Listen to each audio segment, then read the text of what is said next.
Powered by NBC bearings, భారతదేశపు మొట్టమొదటి bearing తయారుదారు.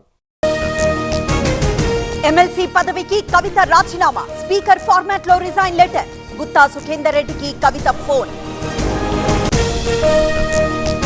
Harish, Santosh target గా ఆరోపణలు. ఇద్దరూ కుట్ర చేసి నన్ను సస్పెండ్ చేయించారు. కేసీఆర్, కేటీఆర్ పైన కుట్ర జరగచ్చన్న కవిత. నా లేఖ విడుదల చేసింది సంతోష్ రావే. పోచంపల్లి అవినీతిపై పల్లా సమాచారం ఇచ్చారు.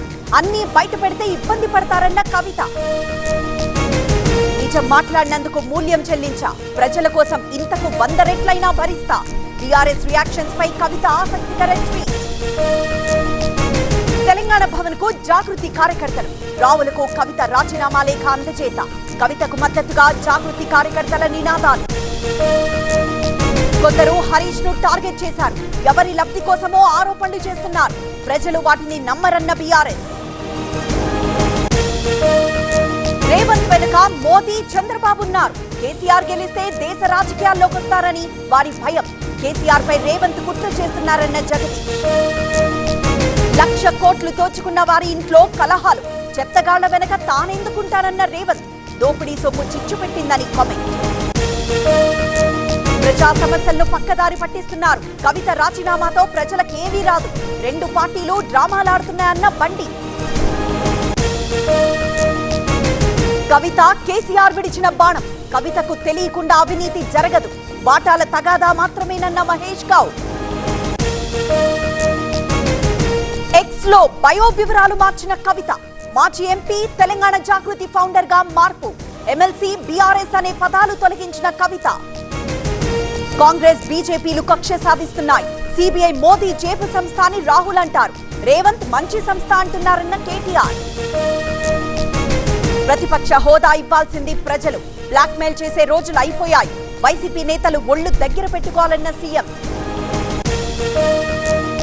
స్టీల్ ప్లాంట్ ప్రైవేటీకరణపై ఉద్యమం చేస్తాం. ఎన్నికల ప్రచారంలో పవన్ ఊగిపోయారన్న బొత్స.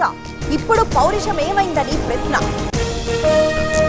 లిక్కర్ కేసులో కొనసాగుతున్న దర్యాప్తు. మోహిత్ రెడ్డి కంపెనీలోనూ తనిఖీలు. హైదరాబాద్ లోనూ సోదాలు. మిథున్ రెడ్డి మధ్యంతర బెయిల్ పై విచారణ. ఈ నెల 6న తీర్పు ఇవ్వనున్న ఏసీబీ కోర్టు. ఉపరాష్ట్రపతి ఎన్నికల కోసం బెయిల్ కోరిన మిథున్. కేంద్ర వ్యవసాయ మంత్రితో తుమ్మల భేటీ. పథకాలలో కేంద్ర సహకారంపై చర్చ. తెలంగాణకి ప్రాధాన్యం ఇవ్వాలని విన్నతి. చెన్నూరులో యూరియా కష్టాలు. మాజీ కౌన్సిలర్ పై చేయి చేసుకున్న సీఐ. ఇబ్రహీంపట్నంలోనూ పోలీసుల దౌర్జన్యం. జగ్గయ్యపేటలో యూరియా కోసం అవస్థలు. ప్రభుత్వ సిబ్బందిపై రైతుల అసహనం. బ్లాక్ లో తరలిపోతోందని ఆందోళన. టీటీడీ వెబ్సైట్ లో కీలక మార్పులు. కొత్త మాడ్యూల్ ను ప్రారంభించిన టీటీడీ చైర్మన్. శ్రీవారి సేవలో పలు సంస్కరణలు. పంజాబ్ లో వరదలకు 30 మంది బలి. నిరాశ్రయులైన 3.5 లక్షల మంది. 7 వరకు అక్కడి విద్యా సంస్థలు సెలవు. ప్రమాదకర స్థాయిని దాటిన యమున. పరిసరాల్లో ప్రజలు ఖాళీ చేయాలన్న అధికారులు. సురక్షిత ప్రాంతాలకు వెళ్లాలని సూచన. గ్వాలియర్ ను ముంచెత్తిన వరద. 3 రోజులైనా పట్టించుకోవడం లేదని ఆవేదన. నడుములోతు నీళ్లలో ఇబ్బందులు. పవర్డ్ బై ఎన్బీసీ బేరింగ్స్, భారతదేశపు మొట్టమొదటి బేరింగ్ తయారుదారు.